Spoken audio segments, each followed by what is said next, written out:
I previously worked on missions to look for life on Mars. I helped build big telescopes that have found all sorts of new planets out there, exoplanets around other star systems. And then I also built a big network of satellites in space that image Earth.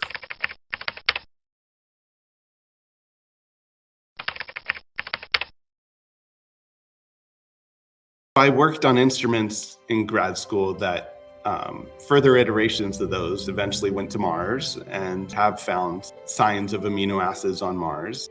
By the time one of these instruments went to Mars, and it was way further advanced than many other people had worked on it from what I had worked on. So I don't feel like I directly built the thing in any way. But when amino acids or the signs of them were discovered on Mars, that definitely felt excited. I think at that point, I had already assumed that they would be found. I just totally believed, okay, there's got to be signs of life up there. I believe there's life out there. Life probably exists other places. Life could exist other places. Life has come and gone in other places. Many thousands of planets have been discovered outside of our solar system. There are estimates that there are an abundance of planets out there that could have life or could one day host life or could have one day had life.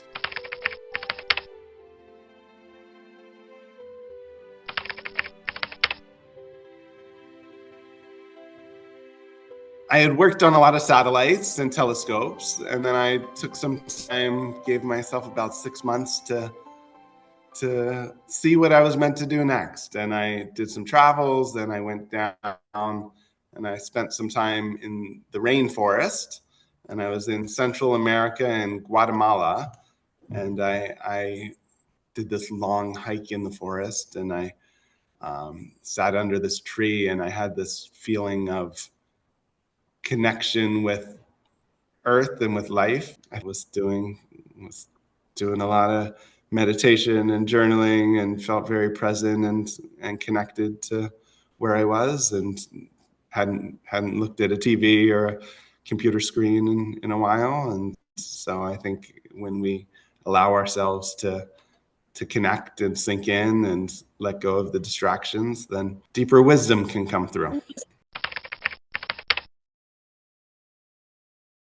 I had this vision of the Earth as an organism, and the Earth wanting to reproduce and spread life like a dandelion blows its seeds outwards. Yeah, so from that point, I felt that what I'm to work on and what my purpose is to help spread life in the universe. Whether life totally started here on Earth or whether the building blocks of life came from somewhere else, there's that is an open scientific unsolved mystery of how life exactly started here.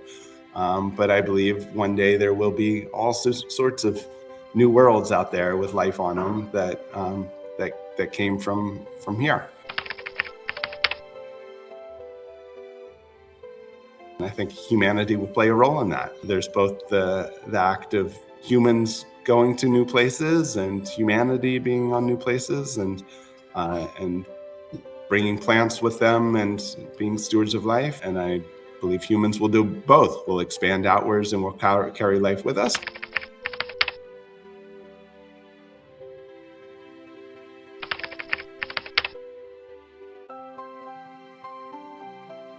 Our first set of missions are space monuments that have a seed bank and a DNA bank inside them. So they have a backup of Earth inside them, and then also a knowledge archive and cultural archive of humanity. So people can add their photos and their stories and their wishes and their prayers and their books and their art to these monuments. And we've already put one on the moon. We put a small pyramid-shaped monument. It's a golden pyramid, 30 millimeters tall, and it landed on the moon last year on board Firefly Blue Ghost lunar lander. And we chose a pyramid because humans have built pyramids for thousands of years, and they're kind of a symbol of a monument of a great civilization. The moon is a physical thing you could see, so it's the difference between being like, oh, there's something out there in space that I worked on, to looking at the moon and being like, I put something on the moon. moon. Something of mine is on the moon. We actually just put your real biological DNA that came out of your body and we preserve it in this polymer and send that to the moon. So a piece of you actually goes to the moon.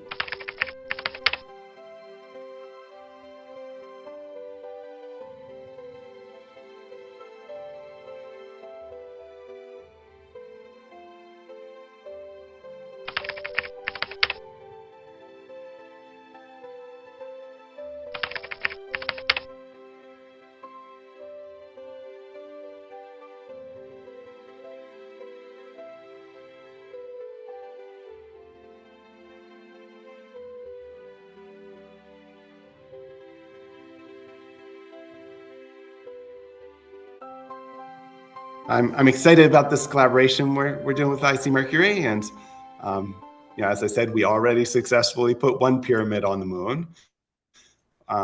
With icMercury as a partner, we have one going to the moon, and is currently planned for launch in October of 2026, and that'll actually be on this moon rover that will drive around on the surface of the moon, and we'll get back video clips and images of from this rover on the moon. And so that's planned for launch in October, and hopefully we'll land on the moon around December. And then right now we're currently working towards a bigger mission in later 2027 that we're adding collections to now.